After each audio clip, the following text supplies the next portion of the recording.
ಎಲ್ಲರಿಗೂ ನಮಸ್ಕಾರ. ಸಮೃದ್ಧ ಅಲರ್ಟ್ ಯೂಟ್ಯೂಬ್ ಚಾನಲ್ಗೆ ಮತ್ತೊಮ್ಮೆ ತಮ್ಮೆಲ್ಲರಿಗೂ ಆತ್ಮೀಯವಾದ ಸ್ವಾಗತ. ವೀಕ್ಷಕರೇ, ಇವತ್ತಿನ ಈ ವಿಡಿಯೋದಲ್ಲಿ ಕನ್ನಡದ ಮೊದಲ ಕವಯಿತ್ರಿ ಎಂದು ಕರೆಸಿಕೊಳ್ಳುವ ಅಕ್ಕ ಮಹಾದೇವಿಯವರ ಸಂಕ್ಷಿಪ್ತ ಮಾಹಿತಿಯನ್ನು ತಿಳಿದುಕೊಳ್ಳೋಣ. ಎಲ್ಲರೂ ಈ ವಿಡಿಯೋನ ಸ್ಕಿಪ್ ಮಾಡದೆ ಕೊನೆವರೆಗೂ ನೋಡಿ ಮತ್ತು ಇನ್ನೂ ಇಲ್ಲಿವರೆಗೂ ಯಾರು ನಮ್ಮ ಚಾನಲ್ಗೆ ಸಬ್ಸ್ಕ್ರೈಬ್ ಆಗಿಲ್ವೋ ಈಗಲೇ ಸಬ್ಸ್ಕ್ರೈಬ್ ಆಗಿ ಹಾಗೂ ಪಕ್ಕದಲ್ಲಿರುವ ಬೆಲ್ ಐಕಾನನ್ನು ಪ್ರೆಸ್ ಮಾಡುವ ಮೂಲಕ ನಾವು ನಮ್ಮ ಚಾನಲ್ನಲ್ಲಿ ಅಪ್ಲೋಡ್ ಮಾಡುವಂತಹ ಎಲ್ಲ ವಿಡಿಯೋಗಳ ನೋಟಿಫಿಕೇಷನನ್ನು ತಾವು ತಪ್ಪದೇ ಪಡೆದುಕೊಳ್ಬೋದು.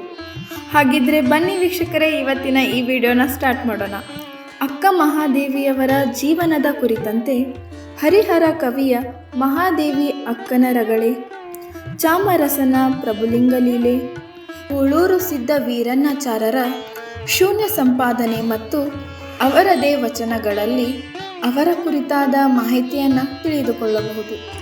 ದತ್ತ ಮಾಹಿತಿಯ ಪ್ರಕಾರ ಅಕ್ಕ ಮಹಾದೇವಿಯು ಚೈತ್ರ ಶುದ್ಧ ಪೌರ್ಣಿಮೆಯಂದು ಶಿವಮೊಗ್ಗ ಜಿಲ್ಲೆಯ ಬಳ್ಳಿಗಾವ್ಯ ಸಮೀಪದ ಉಡುತಡಿ ಎಂಬಲ್ಲಿ ಸುಮತಿ ಮತ್ತು ನಿರ್ಮಲಾ ಶೆಟ್ಟಿ ಎಂಬ ಶಿವಭಕ್ತ ದಂಪತಿಗಳ ಮಗಳಾಗಿ ಜನಿಸಿದರು. ಬಳ್ಳಿಗಾವೆಯು 12ನೇ ಶತಮಾನದ ಪ್ರಸಿದ್ಧ ಶಿವಶರಣರಾಗಿದ್ದಂತಹ ಅಲ್ಲಮ ಪ್ರಭುಗಳು ಹುಟ್ಟಿದ ಊರು. ಅಕ್ಕ ಮಹಾದೇವಿಯವರ ಮೂಲದ ಹೆಸರು ಮಹಾದೇವಿ ಎಂದಾಗಿತ್ತು. ಅಕ್ಕ ಮಹಾದೇವಿಯವರ ತಂದೆ ತಾಯಿಗೆ ಗಂಡು ಮಕ್ಕಳು ಇಲ್ಲದಿರುವ ಕಾರಣ ಅವರು ಮಹಾದೇವಿಯನ್ನು ಬಹಳ ಅಕ್ಕರೆ ಹಾಗೂ ಪ್ರೀತಿಯಿಂದ ಬೆಳೆಸುತ್ತಾರೆ. ಬಾಲ್ಯದಲ್ಲಿಯೇ ಶಿವಭಕ್ತಿಯ ಮಹಿಮೆಯನ್ನು ಅರಿತಂತ ಅವರು ಸದಾಕಾಲ ಶಿವನ ಜ್ಞಾನದಲ್ಲಿಯೇ ಮಗ್ನರಾಗಿರುತ್ತಿದ್ದರು. ಪ್ರಾಪ್ತ ವಯಸ್ಸಿಗೆ ಬಂದಂತೆ ಅವರು ಚಲುವೆಯಾಗಿ ರೂಪುಗೊಂಡರು. ಒಮ್ಮೆ ಆ ಊರಿನ ಜೈನ ಅರಸನಾದ ಕೌಶಿಕನ ಮೆರವಣಿಗೆಯನ್ನು ನೋಡುತ್ತಾ ನಿಂತಾಗ ಆಗ ಕೌಶಿಕನು ಅಕ್ಕ ಮಹಾದೇವಿಯವರ ರೂಪಕ್ಕೆ ಮನಸೋತನು. ಕೌಶಿಕನು ಮಹಾದೇವಿಯವರ ತಂದೆ ತಾಯಿಯ ಬಳಿ ಮದುವೆಯ ಬೇಡಿಕೆಯನ್ನಿಟ್ಟನು. ತಾನು ಮದುವೆಗೆ ನಿರಾಕರಿಸಿದರೆ ರಾಜನಾದ ಕೌಶಿಕನು ತನ್ನ ತಂದೆ ತಾಯಿಯರಿಗೆ ಏನಾದರೂ ಕೇಡು ಮಾಡಬಹುದೆಂದು ಭಾವಿಸಿ ಮಹಾದೇವಿಯವರು ಗುರುಲಿಂಗ ಜಂಗಮನ ಪೂಜೆಗೆ ತೊಂದರೆಯಾಗದಂತೆ ಸಹಕರಿಸಬೇಕೆಂಬ ಷರತ್ತಿನೊಂದಿಗೆ ಅರಸನಾದ ಕೌಶಿಕನೊಂದಿಗೆ ವಿವಾಹ ಮಾಡಿಕೊಳ್ಳಲು ಸಮ್ಮತಿಯನ್ನು ನೀಡುತ್ತಾರೆ.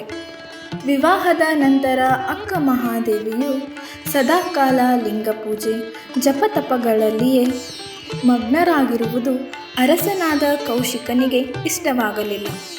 ಸದಾಕಾಲ ಸುಖಲೋಲೋಪಿತನಾದಂತಹ ಕೌಶಿಕನು ಮಹಾದೇವಿಯವರ ಆಚರಣೆಗಳಿಗೆ ಅತೀವವಾದಂತಹ ಅಡೆತಡೆಯನ್ನು ಉಂಟು ಮಾಡಿದನು.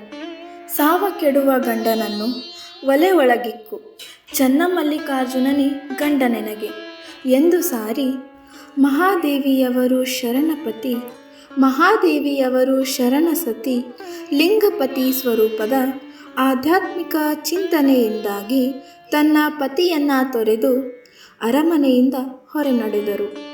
ಆ ನಂತರ ಉಗ್ರ ತಪಸ್ಸು ಸಾಧನೆಗಳನ್ನು ಮಾಡಿದಂತಹ ಅವರು ರಾಜ್ಯಾದ್ಯಂತ ಇರುವ ಪುಣ್ಯಕ್ಷೇತ್ರಗಳನ್ನು ಸಂದರ್ಶಿಸಿ ಕೊನೆಗೆ ಬಸವೇಶ್ವರರ ಪುಣ್ಯಭೂಮಿ ಕಲ್ಯಾಣಕ್ಕೆ ಬಂದರು. ಅಲ್ಲಿನ ಅನುಭವ ಮಂಟಪದಲ್ಲಿ ನಡೆಯುತ್ತಿದ್ದ ಶಿವಶರಣರ ಗೋಷ್ಠಿಗಳಲ್ಲಿ ಬಹುಶ್ರದ್ಧೆ ಆಸಕ್ತಿಯಿಂದ ಮಹಾದೇವಿಯವರು ಭಾಗವಹಿಸುತ್ತಿದ್ದರು. ಹೀಗೆ ಅನುಭವ ಮಂಟಪದಲ್ಲಿ ಮಹಾದೇವಿ ಮತ್ತು ಅಲ್ಲಮ ಪ್ರಭುಗಳಿಗೂ ನಡೆದ ಸಂಭಾಷಣೆಯ ವಿವರಗಳನ್ನು ಶೂನ್ಯ ಸಂಪಾದನೆ ಈ ಕೃತಿಯಲ್ಲಿ ಕಾಣಬಹುದಾಗಿದೆ. ಅವರ ವಾಕ್ಪ್ರತಿಭೆ, ಜ್ಞಾನಕ್ಕೆ ಸೋತಂತಹ ಕಲ್ಯಾಣದ ಶರಣರೆಲ್ಲರೂ ಅವರಿಗೆ ಗೌರವ ಆಧಾರಗಳನ್ನು ತೋರಿದರು. ಬಸವಣ್ಣನವರು ಮಹಾದೇವಿಯನ್ನು ತಮ್ಮ ಅಕ್ಕನೆಂದು ಸ್ವೀಕರಿಸಿ ಅಕ್ಕ ಮಹಾದೇವಿ ಎಂದು ಕರೆದರು. ಹಾಗೆಯೇ ಅಕ್ಕ ಮಹಾದೇವಿಯವರು ಬಸವೇಶ್ವರರನ್ನು ತಮ್ಮ ಅಣ್ಣನೆಂದು ಕರೆದರು. ಅವರು ತಮ್ಮ ಬಾಳಿನ ಅಂತ್ಯಕಾಲವನ್ನು ಶ್ರೀಶೈಲದ ಕದಳಿವನದಲ್ಲಿ ಅವರ ಆರಾಧ್ಯ ದೈವರಾದ ಚನ್ನಮಲ್ಲಿಕಾರ್ಜುನನ ಧ್ಯಾನದಲ್ಲಿಯೇ ಕಳೆದರು. ತಮ್ಮ ಜೀವನಾನುಭವವನ್ನು ಉಪಮೆ ದೃಷ್ಟಾಂತಗಳ ಮೂಲಕ ತಮ್ಮ ವಚನಗಳಲ್ಲಿ ಅತ್ಯಂತ ಸುಂದರವಾಗಿ ಕಟ್ಟಿಕೊಟ್ಟಿದ್ದಾರೆ. ಇಲ್ಲಿಯವರೆಗೂ ನಮಗೆ ಅಕ್ಕ ಮಹಾದೇವಿಯವರ 434 ವಚನಗಳು ಲಭ್ಯವಾಗಿವೆ. ಚನ್ನಮಲ್ಲಿಕಾರ್ಜುನ ಎಂಬುದು ಇವರ ವಚನಗಳ ಅಂಕಿತವಾಗಿದೆ. ಯೋಗಾಂಗ ತ್ರಿವಿಧಿ ಇದು ಮಹಾದೇವಿಯವರು ರಚಿಸಿದಂತಹ ಪ್ರಮುಖ ಕೃತಿ. ಇವರನ್ನು ಕನ್ನಡದ ಮೊದಲ ಕವಯತ್ರಿ ಎಂದೂ ಸಹ ಕರೆಯಲಾಗುತ್ತದೆ. ಮಹಾದೇವಿಯು ಶರಣ ಚಳುವಳಿಯಲ್ಲಿ ಎತ್ತರದ ಚೇತನವಾಗಿ ಮೂಡಿಬಂದ ವ್ಯಕ್ತಿತ್ವ. ಇವರ ಬರವಣಿಗೆಯು ಭಾವಗೀತಾತ್ಮಕವಾದದ್ದು. ಜೀವನದ ನೋವು ನಲಿವು, ಆಧ್ಯಾತ್ಮಿಕ ನಿಲುವು ಅವರ ಅಭಿವ್ಯಕ್ತಿಯ ವೈಶಿಷ್ಟ್ಯಗಳಾಗಿವೆ.